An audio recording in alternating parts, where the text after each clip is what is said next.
नमस्ते बिहार, मैं हूं आपके साथ शिप्रा झा। बुलेटिन की शुरुआत करेंगे इस वक्त की बड़ी खबर के साथ। शिक्षक बहाली फेज 2 परीक्षा का रिजल्ट जारी कर दिया गया है। बीपीएससी की वेबसाइट पर यह रिजल्ट जारी किया गया है। आपको बता दें, क्लास 6 से क्लास 8 तक की रिजल्ट जो है वो जारी कर दिए गए हैं। साइंस और गणित का रिजल्ट जारी हुआ है।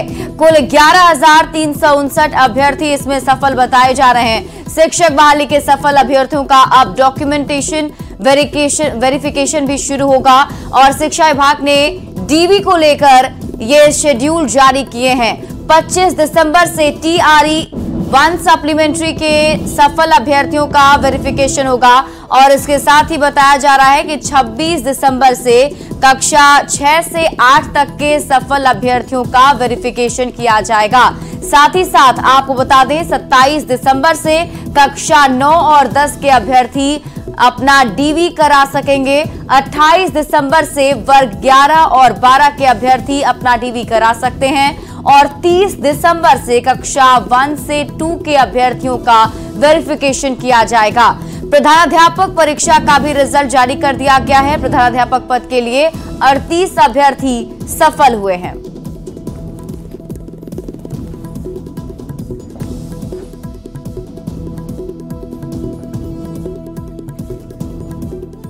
बढ़ते आगे और बेगूसराय से आपको अगली बड़ी खबर बता दें। दारोगा खामस चौधरी हत्याकांड मामले में 2 आरोपी ने कोर्ट में सरेंडर कर दिया है। कृष्ण कुमार और मनीष का सरेंडर है। कार मालिक रितेश पहले ही गिरफ्तार कर लिया गया है। जानकारी मिल रही है कि 20 दिसंबर को ही कार से कुचलकर उनकी हत्या की गई थी। जिस कार से उनकी हत्या की गई थी उस कार को भी बरामद कर लिया गया है और साथ ही साथ 2 आरोपी ने कोर्ट में सरेंडर कर दिया है, जिसके नाम कृष्ण कुमार और मनीष बताए जा रहे हैं। जानकारी के मुताबिक कार मालिक रितेश को पहले ही पुलिस की टीम ने गिरफ्तार कर लिया था। आपको बता दें कि 20 दिसंबर को कार से कुचलकर दारोगा खामस चौधरी की हत्या कर दी गई थी। पटना के बेटा में मेडिकल स्टोर के मालिक की हत्या मामले का पुलिस ने खुलासा कर दिया है। पुलिस ने इस मामले में वाटर पार्क मालिक विकास उर्फ डिकेश को गिरफ्तार किया है, जिसने इस हत्याकांड की स्क्रिप्ट लिखी थी। विकास उर्फ डिकेश ने मेडिकल स्टोर के मालिक गोरख राय की हत्या के लिए अपराधियों को 3 लाख की सुपारी दी थी और अपराधियों को एडवांस के तौर पर 50,000 रुपए दिए गए थे। इतना ही नहीं, नल जल योजना में काम दिलाने का भी लालच दिया गया था। इस हत्याकांड में शामिल 2 शूटर जहानाबाद के बताए जा रहे हैं। आपको बता दें कि 30 अगस्त को पटना से सटे बिहटा में गोरख राय की हत्या कर दी गई थी। अगली बड़ी खबर आपको बाढ़ से बता दें, जहां धनावा पंचायत में आग लगने से धान का पुंज जलकर खाक हो गया है। आग लगने से लगभग 1.5 लाख का नुकसान हुआ है। ग्रामीणों ने असामाजिक तत्वों पर आग लगाने का आरोप लगाया है। ग्रामीणों ने आग बुझाने की कोशिश की, लेकिन वो कामयाब नहीं हो सके। लोगों ने आग बुझाने की सूचना फिर प्रशासन को दी है और प्रशासन की टीम ने आग पर काबू पा लिया है। तो बाढ़ से आपको बड़ी खबर बता रहे हैं। तस्वीरें हम आपको घटनास्थल की दिखा रहे हैं। उस वक्त की तस्वीर है जब आग लगी थी। आप देखिए, इस अगलगी में धान का पुंज जलकर खाक हो गया है। लाखों का नुकसान बताया जा रहा है। जिन किसानों ने यहां पर अपने धान के पुंज को समेट कर रखा था, उन्हें बड़ा नुकसान हुआ है। असामाजिक तत्वों पर आग लगाने का आरोप लग रहा है।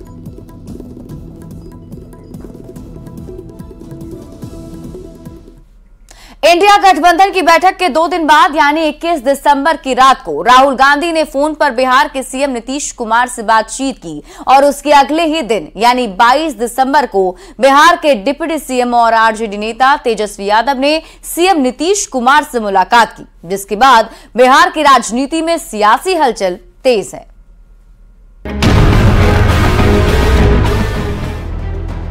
बिहार की राजधानी पटना में मुख्यमंत्री आवास से निकलता गाड़ियों का ये काफिला डिप्टी सीएम तेजस्वी यादव का है। पटना में सीएम आवास पर दिख रही हलचल बताने के लिए काफी है कि लोकसभा चुनाव को लेकर बिहार में सियासत कितनी तेजी से आगे बढ़ रही है। सबसे ज्यादा हलचल INDIA अलायंस के खेमे में देखी जा रही है। खासकर दिल्ली में हुई बैठक के बाद नाराजगी की खबरों के बीच 24 घंटे के अंदर अलायंस के 2 बड़े नेताओं ने सीएम नीतीश कुमार से बातचीत की। रात में राहुल गांधी ने सीएम नीतीश कुमार से फोन पर बात की तो अगले ही दिन सीएम से मुलाकात करने डिप्टी सीएम तेजस्वी यादव मुख्यमंत्री आवास पहुंच गए। मुख्यमंत्री आवास में सीएम और डिप्टी सीएम के बीच करीब आधे घंटे तक बातचीत हुई। सूत्रों की माने तो दोनों नेताओं के बीच बिहार में मंत्रिमंडल विस्तार के साथ साथ लोकसभा चुनाव में सीट शेयरिंग जैसे खास मुद्दों पर बात हुई। पहले राहुल गांधी से फोन पर बात और फिर तेजस्वी यादव का मुख्यमंत्री आवास पहुंचकर नीतीश कुमार से मुलाकात पर जेडीयू के मुख्य प्रवक्ता केसी त्यागी ने कहा कि जब इतने बड़े काम में लगे हों, इतनी बड़ी शक्ति से लड़ रहे हों, तो संगठित होकर और पारदर्शी तरीके से सबको एक्ट करना चाहिए। हालांकि जिस ढंग से ममता बनर्जी और केजरीवाल ने मल्लिकार्जुन खड़गे के नाम को आगे बढ़ाया वो आश्चर्यजनक है। काम को जब अंजाम देने के लिए निकले हैं तो ये काम बड़े दिल से होंगे, छोटे दिल से नहीं होंगे। ये नीतीश कुमार जी इस गठबंधन के निर्माता हैं, मैं बहुत जिम्मेदारी से कहना चाहता हूँ। वहीं बीजेपी के नेता नीतीश कुमार की राहुल गांधी से बात और तेजस्वी यादव से मुलाकात पर तंज कस रहे हैं। केंद्रीय राज्य मंत्री अश्विनी चौबे का कहना है कि अब कुछ नहीं होने वाला है। अब तो ये बेकार कुमार हो गए, कुर्सी कुमार से बेकार कुमार हो गए। अब ये बेरोजगार हो गए, इनको रोजगार मिलना मुश्किल है। जिस प्रकार से आज ये पटना से दिल्ली जाने की तैयारी इनकी थी, अब ना इनको माया मिला ना राम, कहते हैं भातो खेलिया जातो गरीब। जबकि आरजेडी का कहना है कि सीएम नीतीश से डिप्टी सीएम का मिलना आम बात है, लेकिन बीजेपी को पता है कि बिहार की तरह देश से सफाया होने वाला है, इसलिए बीजेपी नेता मुलाकात पर भी सियासी बयानबाजी करते हैं। देखिए, नीतीश तेजस्वी की सरकार बिहार में जो काम कर रही है, इससे बीजेपी का पेट में दर्द हो रहा है और उनको अच्छी तरह से पता है कि जिस तरह से भाजपा का सफाई बिहार से हुआ, अब केंद्र की सत्ता से ही विदाई 24 में होनी है। अब मल्लिकार्जुन खड़गे का नाम आगे किए जाने से नाराज सीएम नीतीश कुमार को मनाने के लिए राहुल गांधी ने फोन किया था या फिर सीट बंटवारे और मंत्रिमंडल विस्तार के लिए, ये तो राहुल गांधी और नीतीश कुमार ही बता सकते हैं। लेकिन एक बात जरूर सच है कि नीतीश कुमार की पहल पर ही विपक्षी गठबंधन बन पाया और नीतीश कुमार की नाराजगी इंडिया गठबंधन की सेहत बिगाड़ भी सकती है। दिल्ली से अमितेश सिंह और पटना से शैलेंद्र कुमार की रिपोर्ट। लोकसभा चुनाव में सीट बंटवारे को लेकर इंडिया अलायंस में मंथन शुरू हो गया है, पर कहा जा रहा है कि क्रिसमस के बाद होने वाली बैठक में सीट शेयरिंग के फॉर्मूले पर कोई सहमति बन सकती है।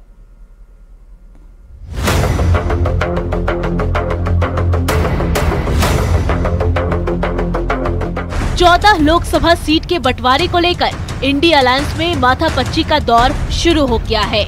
कहा जा रहा है कि क्रिसमस के बाद गठबंधन की महत्वपूर्ण बैठक होगी, जिसमें राज्य के अंदर सीट शेयरिंग पर सहमति बनाने की कोशिश होगी। जेएमएम को उम्मीद है कि सहयोगी दलों की बैठक में सीट शेयरिंग का सर्वसम्मत फैसला जरूर निकल जाएगा। देखिए, 300 सीटें तो सीधा सीधी कांग्रेस को लड़नी है भाजपा के साथ में, और जो 250 से कुछ ज्यादा सीटें हैं उसमें जो रीजनल पार्टीज जहाँ मजबूत हैं उनको इनिशिएट करना है, और बहुत जल्दी हम लोग इस पर बैठेंगे। चूँकि अभी एक्समस वगैरह का समय चल रहा है हमारा स्टेट में, कि ये बहुत बड़ा पर्व है, तो हमको लगता है कि इसके तुरंत बाद हम लोग इनिशिएट करेंगे। झारखंड की 14 लोकसभा सीट में से 12 सीट एनडीए और 2 सीट आईएनडीआईए के पास है, जबकि कांग्रेस ने इनमें से 9 सीट पर दावा ठोक दिया है। जेएमएम भी 8 से कम सीट पर मानने को तैयार नहीं है। आरजेडी भी 4 और लेफ्ट भी 2 सीट पर दावेदारी कर रही है।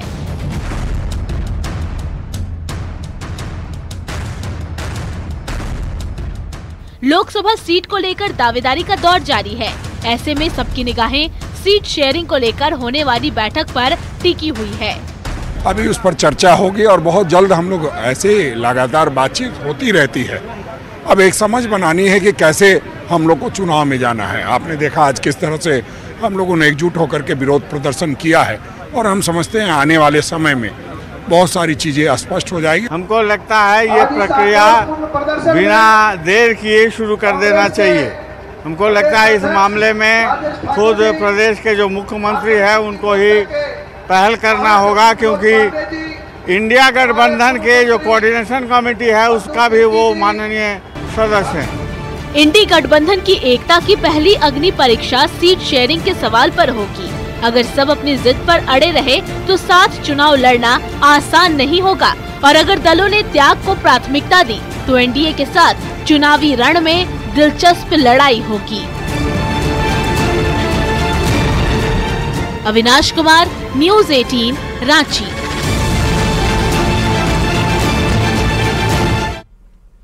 जनसुराज के संयोजक और चुनावी रणनीतिकार रहे प्रशांत किशोर ने एक निजी चैनल के साथ बातचीत में खुद को कांग्रेस की विचारधारा के करीब बताया है, जिस पर सियासत तेज हो गई है। कांग्रेस ने प्रशांत किशोर के बयान का स्वागत किया तो बीजेपी ने तंज कसते हुए कहा है कि प्रशांत किशोर कई विचारधारा से प्रभावित हैं, जबकि जेडीयू ने प्रशांत किशोर को अपने अंदर स्थिरता लाने की नसीहत दी है।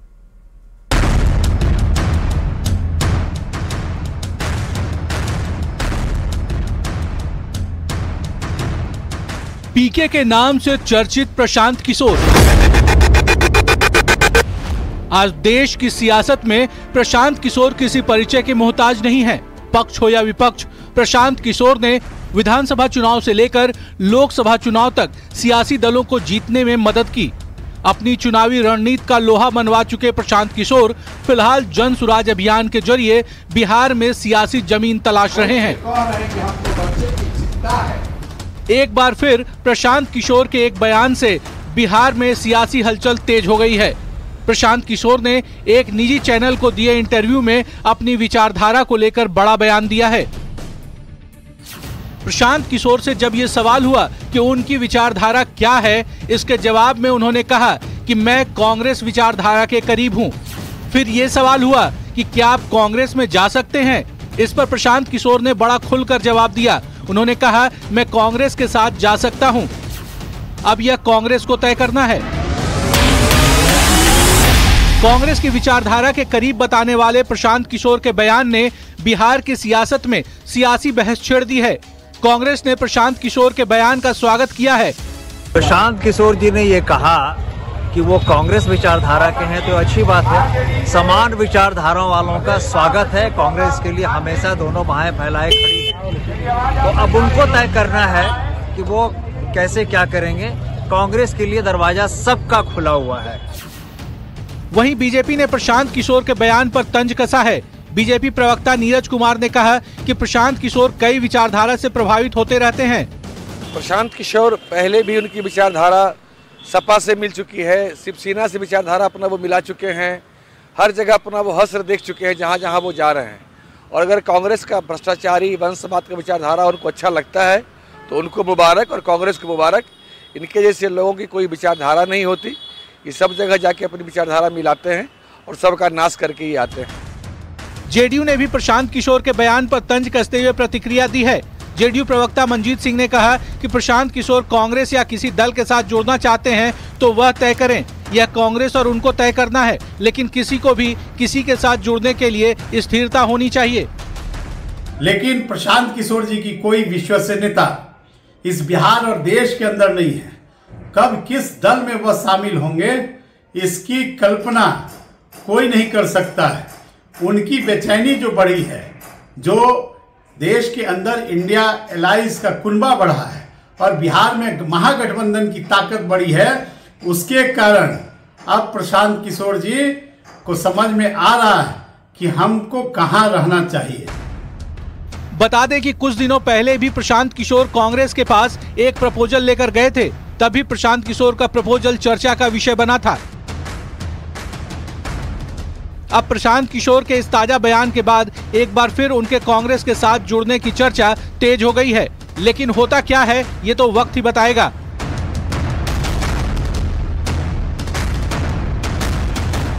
न्यूज़ 18 के लिए पटना से शैलेंद्र कुमार के साथ ब्यूरो रिपोर्ट।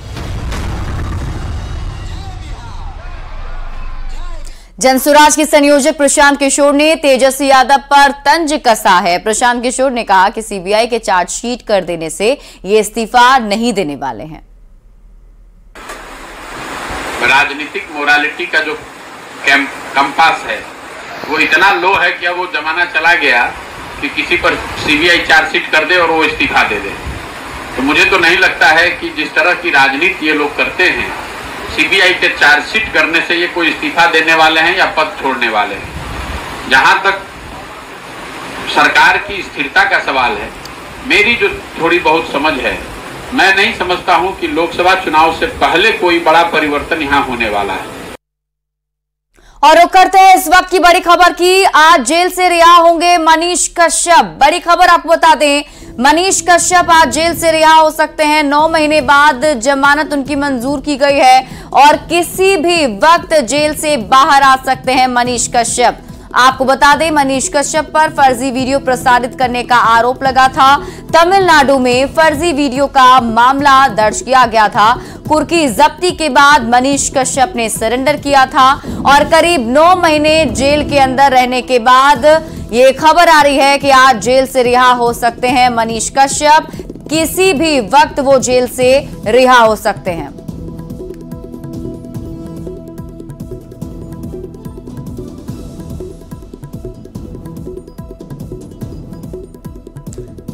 तो इस वक्त की बड़ी खबर आपको बता रहे हैं। आपको बता दें कि मनीष कश्यप से जुड़ी इस वक्त की बड़ी खबर सामने आ रही है। आज जेल से रिहा होंगे मनीष कश्यप। 9 महीने बाद उनकी जमानत अब मंजूर कर ली गई है और किसी भी वक्त वो जेल से बाहर आ सकते हैं। आपको बता दें कि मनीष कश्यप पर फर्जी वीडियो प्रसारित करने का आरोप लगा था और इस मामले में वो जेल में बंद थे। 9 महीने वो जेल के अंदर रहे हैं और अब उनकी जमानत जब मंजूर कर ली गई है तो उसके बाद वो कभी भी बाहर आ सकते हैं।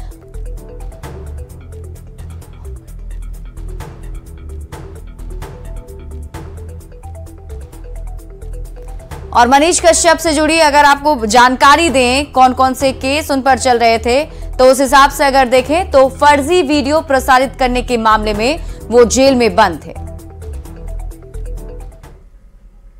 बढ़ते आगे, समस्तीपुर से आपको बड़ी खबर बताएंगे, लेकिन उससे पहले मनीष कश्यप से जुड़ी एक और बड़ी खबर आपको बता दें। बताया जा रहा है कि कुल 13 मामलों में से 11 मामले में निचली अदालत से पहले ही उन्हें जमानत मिली थी। पटना हाईकोर्ट से भी अब उन्हें जमानत मिल गई है, जिसके बाद उनके लिए ये राहत भरी खबर है कि वो अब बाहर आ सकते हैं और किसी भी वक्त मनीष कश्यप जेल से बाहर आ सकते हैं। और जैसे ही खबर सामने आई थी उसके बाद मनीष कश्यप के भाई ने भी इस पर खुशी जताई थी और जानकारी मिल रही है कि किसी भी वक्त आज मनीष कश्यप बाहर आ सकते हैं। बढ़ते आगे, समस्तीपुर से आपको बड़ी खबर बता दें, जहां लूटपाट के दौरान महिला की हत्या की गई है। लूटपाट के दौरान घर में महिला अकेली थी, अनीता देवी, जिनकी हत्या कर दी गई है। घर में रखे जेवर, कैश और सामान भी लूट लिए गए हैं। अपराध होते हुए पूर्णिया जाने वाली जानकी एक्सप्रेस के यात्रियों को काफी परेशानी का सामना करना पड़ा। रेल पुलिस पर कैश और सामान की लूट की गई है और इस लूटपाट के दौरान एक महिला की भी हत्या कर दी गई है।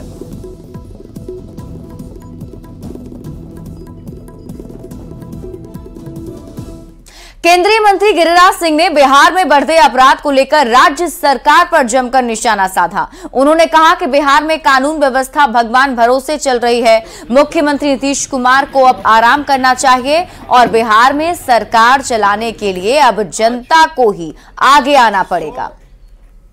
आज लॉ एंड ऑर्डर की स्थिति बहुत खराब है। आज मैं जिस कंस्टिट्यूंसी से बेगूसराय से आता हूं, वहां शराब माफिया ने कुचल दिया। किसको? पुलिस को। समस्तीपुर में एसआई को कुचल दिया, पुलिस को कुचल दिया। मैंने मार रहा, जब पुलिस ही मर रहा है तो आम लोगों की सुरक्षा कौन करेगा? और केवल ये कहने से नहीं होगा कि सरकार अपनी काम कर रही है। यही नीतीश कुमार की सरकार थी जो 2005 से 2010 में अपराधी बिल में घुस गए थे। लेकिन संगत से गुण होत है, संगत से गुण जात है। जंगल राज 2 जब बोलता हूं तो लोग को बुरा लगता है। ये जंगल राज 2 का सुपर जंगल राज 2 हो गया। दृष्टि से घर पर बैठना, और सरकार अब बिहार में नहीं चल रही है। सरकार राम भरोसे हिंदू होटल है। इस सरकार को चलाने के लिए अब जनता को ही आगे आना पड़ेगा। और बुलेटिन में अब वक्त हो गया एक छोटे से ब्रेक का, जल्द लौटते हैं।